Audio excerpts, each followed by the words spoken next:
হচ্ছে। আমরা খুবই জটিল একটি দাবিতে শান্তিপূর্ণভাবে আন্দোলন করে আসছিলাম। বাংলাদেশ কখনো এত বড় স্কেল কোন মুভমেন্ট, কোন প্রকার জ্বালাও পোড়াও, অগ্নিসংযোগ, ভাঙচুর চালায়নি। শিক্ষার্থীরা একটি নজির সৃষ্টি করেছে শান্তিপূর্ণ আন্দোলনে। কিন্তু আমরা কি দেখলাম? প্রশাসনের পক্ষ থেকে, ক্ষমতাসীন ছাত্র সংগঠনের পক্ষ থেকে আমাদের আন্দোলনকে, শিক্ষার্থীদেরকে উস্কে দেওয়া হলো। সারা দেশে মর্মান্তিক ভাবে আমাদের আন্দোলনকারীদের উপর হামলা করা হলো। আজ দুঃখের সাথে বলতে হয়, আমার ক্যাম্পাসের বোনেরা, আমার ক্যাম্পাসের ভাইয়েরা যখন তার ক্যাম্পাসের ভেতর একটি যৌক্তিক দাবিতে কর্মসূচি পালন করে, তখন বাসে করে, ট্রাকে করে আসা টোকাইরা তাদের উপর হামলা করার ধৃষ্টতা দেখাতে পারে। আমরা এই ঘটনার তীব্র নিন্দা ও প্রতিবাদ জানাই। যেই ভিসি এবং প্রক্টর আমার বোনদের নিরাপত্তা দিতে পারেনি, আমরা অতি দ্রুত তাদের বিরুদ্ধে যেন ব্যবস্থা নেওয়া হয় এবং আমাদের পক্ষ থেকেও তাদের বিরুদ্ধে ব্যবস্থা নেওয়ার ঘোষণা দেব। সংগ্রামী বন্ধুগণ, আপনারা দেখেছেন আমরা এই সংবাদ সম্মেলনটি শহীদ মিনারে করতে চেয়েছিলাম। আমাদের ক্যাম্পাসে পুলিশ আমাদেরকে বলল আমরা নাকি যেতে পারবো না। আমরা বললাম আমরা রেগুলার স্টুডেন্ট, আমাদের আইডি কার্ড আছে। তিনি তারপরেও যেতে দিলেন না।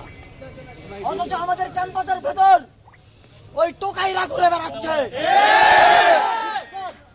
আমরা কিন্তু বেশি দিন এটি বরদাস্ত করব না। ঢাকা বিশ্ববিদ্যালয়ের শিক্ষার্থীরা নেমে আসলে কি হয় তা কাল রাতে আপনারা দেখেছেন।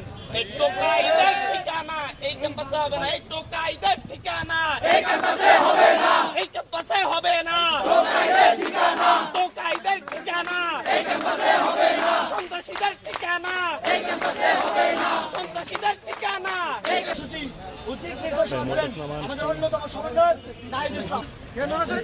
আপনারা আজকে সারাদিন দেখেছেন কি হয়েছে। ঢাকা বিশ্ববিদ্যালয়ের ইতিহাসের অন্যতম একটি মর্মান্তিক দিন আজকে ঘটেছে। আজকে পরিকল্পিতভাবে বহিরাগত অছাত্র এনে এই বৈষম্য বিরোধী খবর পেয়েছি 2 শতাধিকের উপরে আমাদের আহত হয়েছে এবং যার মধ্যে 20 থেকে 25 জনের অবস্থা খুবই ক্রিটিক্যাল। আজকে যখন ঢাকা বিশ্ববিদ্যালয়ে হামলাটি হয়েছে তখন আমরা বিশ্ববিদ্যালয়ের প্রক্টরের নীরব ভূমিকা দেখেছি।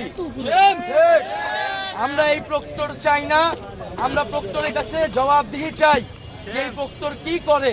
যে প্রক্টর থাকতে ক্যাম্পাসে অছাত্ররা এসে, বহিরাগতরা এসে শিক্ষার্থীদের উপর হামলা করে এবং শুধু ঢাকা বিশ্ববিদ্যালয় আজকে সারা দেশে বিভিন্ন বিশ্ববিদ্যালয়ে শিক্ষার্থীদের উপরে হামলা করা হয়েছে।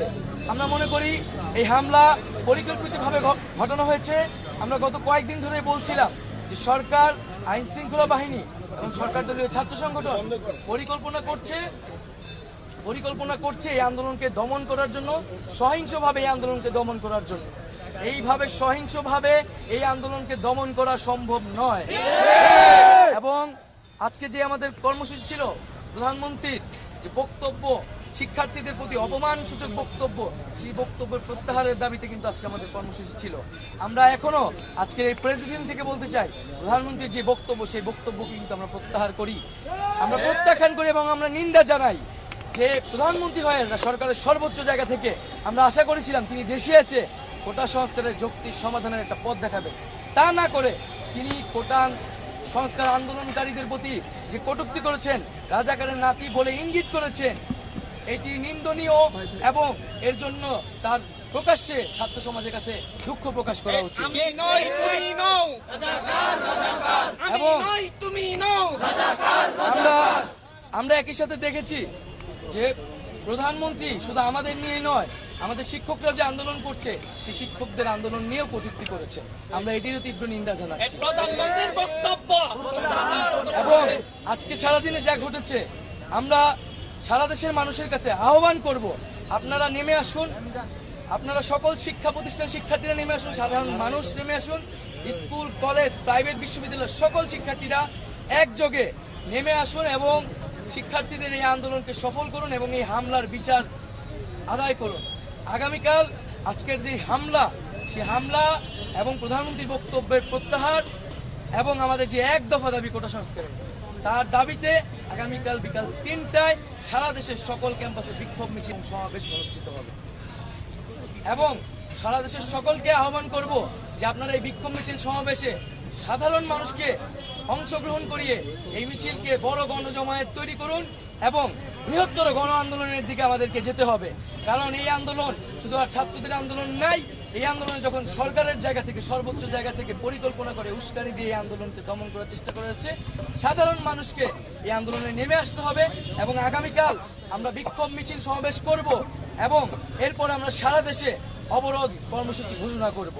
সবাইকে ধন্যবাদ জানাচ্ছি আজকে যারা মিডিয়া কর্মীরা এখানে এসেছেন এবং আবারও আমরা বলছি যে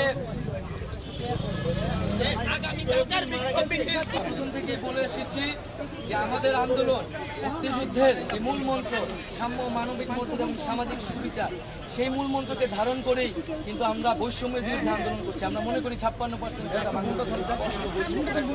ফলে এখানে আসলে এটি বলার কোনো সুযোগ নেই যে আমরা মুক্তিযুদ্ধের বিরুদ্ধে কথা বলছি, বরং যে কোনো আন্দোলনকে এই যেভাবে ট্যাগ দেওয়া, রাজাকার বলা, মুক্তিযুদ্ধ বিরোধী বলা, এটা একটা গণতান্ত্রিক আন্দোলনকে ট্যাগ দেওয়ার বাংলাদেশের একটা বৈশিষ্ট্য হয়ে দাঁড়িয়েছে। সেই জায়গা থেকেই কিন্তু সরকারের জায়গা থেকে এই ধরনের কথা বলা হয়েছে এবং এই আন্দোলনের সাথে কিন্তু রাজাকার শব্দের কোনো ধরনের সম্পর্ক ছিল না। এই সম্পর্কে সূত্রপাত কে ঘটিয়েছে? এই সম্পর্কে সূত্রপাত কিন্তু স্বয়ং প্রধানমন্ত্রী ঘটিয়েছে। তিনি কিন্তু আন্দোলনকারীদের রাজাকারের নাতিপুতি বলে ইঙ্গিত করেছে। তখন ছাত্ররা পাল্টা জবাব দিয়েছে, আমরা আমাদের আন্দোলন যৌক্তিক এবং ন্যায়সঙ্গত, রাজাকার বলা হোক না কি বলা হোক, তাতে আমাদের কিছু যায় আসে না। আমরা জানি আমরা ন্যায়সঙ্গত আন্দোলন করছি, আমরা সেই আন্দোলন চালিয়ে যাব এবং এখানে তৃতীয় পক্ষের সুযোগের কোনো ঢুকার কোনো সুযোগ নেই। আমরা সবসময় বলছি শিক্ষার্থীদের একটা যৌক্তিক দাবি পূরণ করে দিলে এই আন্দোলন শেষ হয়ে যাবে। এখানে তো দাবি পূরণ না করে তারা কেন এই ধরনের কথা বলতেছে, এটাই আমাদের কাছে বোধগম্য হচ্ছে। আমরা এই বিষয়ে এখনো অথেন্টিক খবর পাইনি, এই জন্য আমরা এই বিষয়টি ঘোষণা করিনি। আমাদের অফিসিয়াল জায়গা থেকে ঘোষণা করা নেই। অনেকে এই বিষয়ে বলেছেন, আমরা এই বিষয়টি খতিয়ে দেখবো। আপনাদের জায়গা থেকে যদি সঠিক ইনফরমেশন থাকে আমাদেরকে দিয়ে সহায়তা করবেন। ক্যাম্পাস তো অবশ্যই নিরাপদ না এবং আপনারা দেখলেন যে আমরা ক্যাম্পাসের শিক্ষার্থী হয়েও আমরা শহীদ মিনার যেতে চেয়েছিলাম, আমাদেরকে বাধা দেওয়া হয়েছে। এখানে অছাত্রদের এসে তারা হামলার সুযোগ করে দেওয়া হচ্ছে, কিন্তু যারা আন্দোলনকারী তাদেরকে কিন্তু ক্যাম্পাস যেতে বাধা দেওয়া হচ্ছে এবং হলের ভিতরেও নানা ধরনের সমস্যা তৈরি করছে, প্রশাসন সমস্যা তৈরি করছে। আমরা স্পষ্ট বলতে চাই এবং শিক্ষার্থীদের প্রতি আহ্বান থাকবে, আজকে আপনারা প্রতি হলে প্রতিরোধ গড়ে তুলবেন। যেসব হল ক্যান্ডিডেটরা, যেসব নেতারা আপনাদের উপর আঘাত করেছে, আমাদের বোনেদের উপর আঘাত করেছে, তাদেরকে কিন্তু আপনারা হলে ঢুকতে দিবেন। এই হল শিক্ষার্থীদের হল, এই হলে কোনো অছাত্র, কোনো সন্ত্রাসীদের জায়গা হবে না। আমরা অলরেডি দেখেছি অমর একুশে হল, শহীদুল্লাহ হল, এফএইচন, তারা কিন্তু হলে অবস্থান নিয়েছে এবং তারা প্রতিজ্ঞা করেছে, প্রতিরোধ করছে যে হলে যারা তাদেরকে হামলা করেছে, যেসব সন্ত্রাসীরা, এইসব সন্ত্রাসীদের তাদেরকে হলে ঢুকতে দেওয়া হবে। সকল হলে আপনারা এই প্রতিরোধ তৈরি করুন, হল যারা নেতা তারা যাতে আজকে ক্যাম্পাসে ঢুকতে না পারে। চাপাটি ব্যবহার হয়েছে, ইট পাটকেল মারা হয়েছে, রামরাজ ব্যবহার হয়েছে, টাকা গুলির শব্দ আমরা শুনেছি, কিন্তু কেউ গুলিতে আহত হয়েছে এ বিষয়ে আমাদের কাছে। এখন ছাত্ররা হলে ফিরে যাবে, হলে অবস্থান নেবে, হল ক্যান্ডিডেট যারা আজকে হামলায় জড়িত ছিল, সন্ত্রাসী, তাদেরকে হলে ঢুকতে দেওয়া হবে।